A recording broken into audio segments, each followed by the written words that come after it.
یا جو لوگ یہ طاقت رکھتے ہیں کہ ملک کے آئین کو بنائیں، اس کو بگاڑیں یا اس پر لاگو کریں، تو وہ سب بکھرے پڑے ہیں. کوئی یورپ ماڈل لیتا ہے، کوئی امریکی ماڈل لینا چاہتا ہے، کوئی برطانوی ماڈل لینا چاہتا ہے، کوئی جرمنی کا ماڈل لینا چاہتا ہے، کوئی چائنا کا ماڈل لینا چاہتا ہے. اور قرآن جو ان کے پاس موجود ہے اس کو تو اس کا ان سے دور کا واسطہ نہیں ہے، قرآن کسی نے سمجھا ہی نہیں ہے.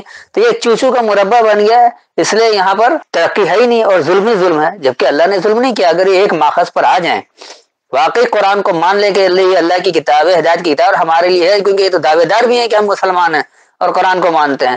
لیکن اگر قرآن کے نظام کو نہیں اپنائیں گے تو کیا ہوگا؟ ظلم کا بازار گرم رہے گا، اندھیرا چھایا رہے گا اور ملک میں ترقی کبھی نہیں ہو سکے گی. جب بھی ایک ماخذ پر آئیں گے، اس کے تحت فیصلہ کریں گے برابری کا، تو پھر ظلم نہیں ہوگا. آئیے اگلی آیت، سورہ نمبر 14 اور اس کی ہے آیت نمبر 4، یعنی 14 کی 4. یہاں ہے وما ارسلنا من رسول الا بلسان قومه ليبين لهم فيضل الله من يشاء ويهدي من يشاء وهو العزيز الحكيم. اور ہم نے کوئی رسول نہیں بھیجا مگر اس کی قوم کی زبان میں، تاکہ وہ اس کے لیے اللہ کے احکام کھول کر بیان کر دے. پھر اللہ جس کو چاہتا ہے گمراہ کرتا ہے اور جس کو چاہتا ہے ہدایت دیتا ہے. وہ غالب حکمت والا ہے. اب یہاں یہ سوال کیا جا رہا ہے کہ اللہ نے ہر زبان میں رسول بھیجا ہے، تو اردو زبان کا رسول کون ہے؟ یا ہندی زبان کا رسول کون ہے؟ یا جرمن زبان کا رسول کون ہے؟ یا انگریزی کا رسول کون ہے؟ انگریزوں کا کون ہے؟ انگلش زبان کا؟ کیا آج اس قرآن کے مطابق ایسے زبانوں کے کوئی رسول مل رہے ہیں؟ یہ آیت کیسے سمجھ میں آ سکتی؟ کیا کچھ ہو سکتا ہے؟ پھر اس کے بعد اسی میں آ رہا ہے کہ اللہ جس کو چاہتا ہے گمراہ کرتا ہے اور اللہ جس کو چاہتا ہے ہدایت دیتا ہے. تو ان لوگوں کو بیچاروں کا کیا قصور ہے جن کے اوپر آپ کہہ رہے ہیں کہ یہ گمراہ ہے؟ وہ تو اللہ ہی نہیں چاہ رہا ہے. اگر اللہ چاہے گا تو ہدایت دے گا اور اللہ چاہے گا تو گمراہ رکھے گا. سارا الزام اللہ پر ڈال دیا. آئیے اس آیت کو سمجھتے دیکھیے یہ کیا ہے. وما ارسلنا، اور جو ہم نے بھیجا، من رسول، کوئی پیغام دینے والے سے، الا بلسانی، صرف اس زبان کو، قوم ہی جو اس کی قوم کی ہے، لیبین لہم، واضح کرنے کے لیے ان کے لیے، فیضل اللہ من یشاء، جو یہ چاہے اللہ سے پس وہ گمراہ ہو جائے، ویہدی من یشاء، اور جو یہ چاہے ہدایت لے، وہو العزیز الحکیم، اور وہی غالب حکم دینے والا ہے. تو یہاں اللہ صاف لفظوں میں کہہ رہا ہے کہ جو بھی کسی قوم میں اللہ کی بات کو پہنچاتا ہے، اس کا پیغام دینے والا، تو نہیں اللہ کا پیغام پہنچانے والا جو کوئی بھی ہوتا ہے تو اس کی اپنی قوم کی زبان میں بتا رہا ہوتا ہے. مثال کے طور پر اگر آج میں قرآن کو سمجھا رہا ہوں، آپ کو اردو کی زبان میں سمجھا رہا ہوں، تو رسول کا مطلب ہی یہ پیغام دینے والا. اس کا یہ مطلب نہیں کہ قرآن اسی پر نازل ہوا، قرآن پہلے سے موجود ہے، جس نے سمجھ لیا اس کے پیغام کو آگے پہنچائے گا وہ رسول کہلائے گا. تو ہر زبان میں جو اللہ کا پیغام پہنچا رہا ہے وہ اس اپنی قوم کی ہی زبان میں پہنچا رہا ہے. اور کس لیے؟ کہ لیبین لہم، ان کے لیے وضاحت کر دے، ان کے لیے بیان کر دے. اب جو یہ چاہے وہ اللہ سے ہدایت لے لے اور جو چاہے وہ اللہ سے گمراہ ہو جائے. اب اللہ کی بات کو مانے گا تو ہدایت لے لے گا اور اللہ کی بات کا انکار کرے گا تو وہ گمراہ رہے گا. اور اللہ جو ہے وہ دراصل غالب حکم دینے والا ہے. اللہ کے احکامات ہمیشہ وہی غالب رہیں گے. اس لیے یہاں بھی کوئی ایسا تضاد نہیں ہے اور یہ آج کے دن بھی لاگو ہوتا ہے. یہ اور بات ہے کہ لوگوں کے سمجھ میں پھیر ہے. اب آ جائیے تیسری آیت، کیونکہ میں نے پہلے کہہ دیا کہ میں زیادہ طویل نہیں کروں گا، ہر آیت کو لوں گا تو بہت طویل ہو جائے گا. تیسری جگہ آ رہی ہے سورہ سبا، یعنی سورہ نمبر 34 اور اس کی آیت نمبر ہے 44. یہاں ہے وما آتیناہم من کتب یدرسونہا وما ارسلنا الیہم قبلک من نذیر. اب جو ان کا ترجمہ، اور ہم نے انہیں مشرکین عرب کو کتابیں نہیں دی کہ انہیں پڑھتے ہوں، اور نہ آپ سے پہلے ان کی طرف کوئی ڈرانے والا بھیجا. اب یہ جو کہہ رہے ہیں کہ ان کے اس کے مطابق کہ اللہ نے مشرکین مکہ کو تو کوئی کتاب پہلے دیا ہی نہیں تھا کہ وہ اسے پڑھتے ہیں، اور نہ تم سے پہلے کوئی ڈرانے والا بھیجا. جبکہ تاریخ کے مطابق جس تاریخ کو یہ لوگ لے رہے، اس تاریخ کے مطابق تو سرزمین عرب نبیوں سے بھرا پڑا ہے. ابراہیم وہاں آئے، اسماعیل وہاں آئے، اسحاق یہاں آئے، سارے انبیاء کا نام تقریباً اسی خطے سے دے رہے ہیں. تاریخ کے مطابق تو انہوں نے اللہ کے احکامات صرف عرب کے خطے پر مخصوص کر دیا اور کہیں کچھ آیا ہی نہیں ہے، اور اس کے باوجود ایسا ترجمہ کر رہے ہیں. یہی تاریخ ماننے والے جو ناقابل فہم ہے، ان کی اپنی عقلوں پر تالا پڑا ہوا کہ کیا رہے اور کیا کر کیا رہے ہیں. اللہ کی کتاب کو غیر اللہ کی کتاب ثابت کرنے کے لیے کتنی جدوجہد کی ہے ان لوگوں نے. دیکھیے اس کی فوری بعد والی آیت جو آیت نمبر 45، وہاں خود اللہ بتا دے رہے کہ وَكَذَّبَ الَّذِينَ مِن قَبْلِهِمْ، ان لوگوں نے جھٹلایا تھا ان سے پہلے بھی. تو اللہ تو کہہ رہے ہم نے پہلے بھی بھیجا تھا، اور ادھر کہہ رہے کہ اللہ نے اس سے پہلے کوئی ڈرانے والے نہیں بھیجا. تو یہ آیت کیا ہے؟ آئیے اس کو بھی سمجھ لیں. وَمَا آتَيْنَاهُم مِّن كُتُبٍ، اور نہیں ہم نے انہیں دیا کتابوں میں سے یدرسونہا کہ وہ اس سے درس لیں. یہاں اللہ یہ کہہ رہا ہے کہ ہم نے انہیں کوئی ایسی کتابیں نہیں دی کہ اس سے درس لیتے رہیں. وما ارسلنا الیہم اور جو ہم نے بھیجا ان کی طرف قبل کا من نذیر پہلے سے کوئی پیش کرنے والے سے. پیش کرنے والے تو ہمیشہ آتے رہے ہیں. اللہ نے اپنی کتاب کے علاوہ کوئی اور کتابیں نہیں دے رکھی کہ اس سے وہ درس لیں. تو اللہ یہاں یہی کہہ رہا ہے کہ جو ہم نے انہیں کوئی کتابیں نہیں دے رکھی ہیں کہ وہ اس سے درس لے رہے ہوں, اور جو ہم نے بھیجا ان کی طرف وہ پہلے سے ان کے پاس پیش کرنے والے سے. اگلی آیت اس کی مزید وضاحت کری, گو کہ یہ سوال کا ایسا نہیں تھا لیکن پھر بھی میں اس کی وضاحت کر دے رہا ہوں کہ وَكَذَّبَ الَّذِينَ مِن قَبْلِهِمْ اور انہوں نے جھٹلایا تھا ان سے پہلے بھی ان لوگوں کو. تو کن لوگوں کو جھٹلایا تھا؟ جو اللہ کا پیغام پہنچا رہے تھے. تو یہ جو کہہ رہے کہ پہلے کوئی ڈرانے والی نہیں آتا تھا, اگلی آیت تو خود اس کی تردید کر رہی ہے اگر بات سمجھیں. یہاں وما بلغوا معشار ما آتیناہم فکذبوا رسلی, اور یہ مشرکین عرب اس کے سوا اس کے رسول 10ویں حصے کو بھی نہ پہنچے جو ہم نے انہیں دیا تھا. اب دیکھیں یہاں پر یہ خود کہہ رہے کہ 10ویں حصے کو بھی نہیں پہنچے نا, اللہ نے تو پہلے رسول بھیج دیا تھا. جبکہ یہ کیا وما بلغوا معشارا, اور جو پہنچا انہیں معاشرہ, اشر کہتے ہیں معاشرے کو. تو جو معاشرہ اللہ اپنی کتاب میں دے رہا ہے, بتا رہا ہے کہ یہ کیا کچھ ہے, اگر اس کو سمجھ لیتے تو وہ جو پہنچا انہیں معاشرہ ماتینم جو ہم نے انہیں دیا فکذبوا پس انہوں نے اسے جھٹلایا رسولی میرے پیغامات دینے والوں کو. پیغامات دینے والے آتے رہے, انہوں نے جو معاشرہ پہنچایا کہ اللہ کیا کون سا معاشرہ بنانے کو تمہیں کہہ رہا ہے, اللہ کیا معاشرہ چاہتا ہے, انہوں نے اس کو جھٹلا دیا اور پیغامات دینے والوں کو جھٹلا دیا. فکیف کان نکیر پس دیکھو ان کا انجام کیا ہوا, ان کا انکار کرنا کیا ہوا. انہوں نے کہا کہ بس دیکھو تو کیسا ہوا میرا عذاب, جبکہ نکیر کا مطلب عذاب ہے نہیں, نکیر تو نہ کر سے انکار کرنے سے.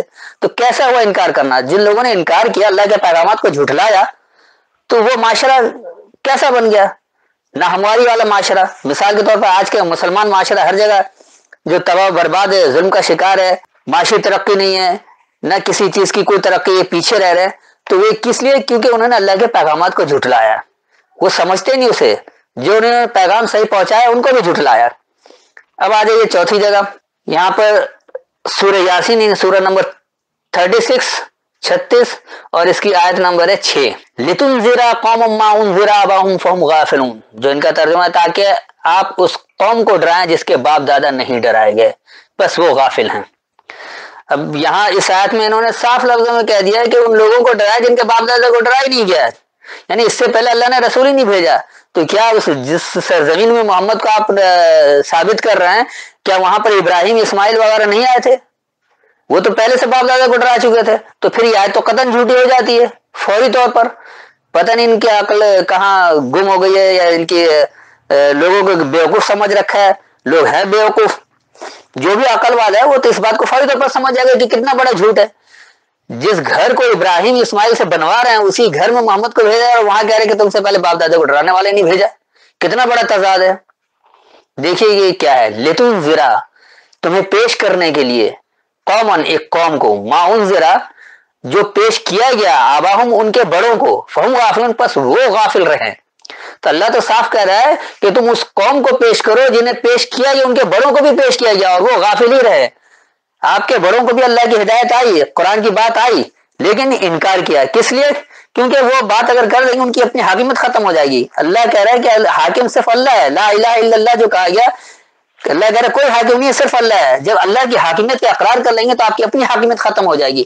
لوگوں نے اپنی حاکمیت کو قائم رکھنے کے لیے یہ اس طرح سے کر دیا کہ اللہ نے کہیں بھیجا ہی نہیں, کچھ کیا ہی نہیں. تو بہرحال میرے خیال میں یہ وضاحت ہو گئی کہ قرآن میں تضاد نہیں ہے. جو لوگ قرآن میں تضاد ثابت کر رہے ہیں روایتی ترجمے سے, وہ روایتی مترجم قرآن کے منکر ہیں اور یہ سمجھنے والے قرآن کے دشمن ہیں. اور اس طرح انہوں نے عام لوگوں کو قرآن سے دور کرنے کی بڑی مذموم کوشش کی ہے. اس کی جتنی مذمت کی جائے اتنا کم ہے.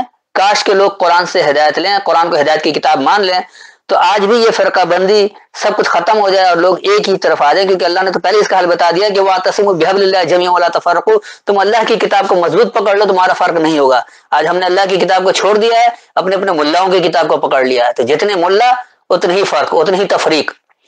فرق اسی وقت ختم ہوگا جب آپ صرف خالص اللہ کی کتاب کو پکڑیں گے, اللہ کے کلام کو غیر اللہ کے کلام کے ملاوٹ کے بغیر سمجھیں گے, یعنی اللہ کے کلام میں غیر اللہ کے کلام کے شرک نہیں کریں گے, جب جا کر آپ واضح ہدایت تک پہنچ سکتے ہیں. اور جتنے بھی یہ مترجم ہیں انہوں نے تو غور ہی نہیں کیا کہ کیا کچھ ہم کر کے جا رہے ہیں. وہ دور آج تھا، وہ دور کچھ اور تھا جب لوگوں نے عقل و شعور کا استعمال نہیں کیا. آج کا دور کچھ اور ہے، لوگ عقل استعمال کر رہے ہیں، پوچھ رہے ہیں، سوال کر رہے ہیں، سمجھنا چاہ رہے ہیں. تو جو قرآن دشمن ہے وہ قرآن دشمنی میں اتنا آگے نکل گیا کہ انہوں نے اس پر غور ہی نہیں کیا کہ ترجمہ غلط ہے، مترجم غلط ہے، انہوں نے اللہ ہی کو غلط ثابت کرنا شروع کر دیا. اور یہ قرآن دشمنی کی واضح دلیل ہے کہ وہ لوگ قرآن سمجھنے کے بجائے مترجموں کے ذریعے اللہ پر تنقید کر رہے ہیں. اللہ پر تنقید کرنے کے بجائے ان مترجموں پر تنقید کر رہے ہیں جنہوں نے غلط ترجمہ کر رکھا ہے. تو میرے خیال میں بات بہت واضح ہو گئی ہوگی. پھر بھی کوئی سوال ہو تو بعد میں کر سکتے ہیں. السلام علیکم.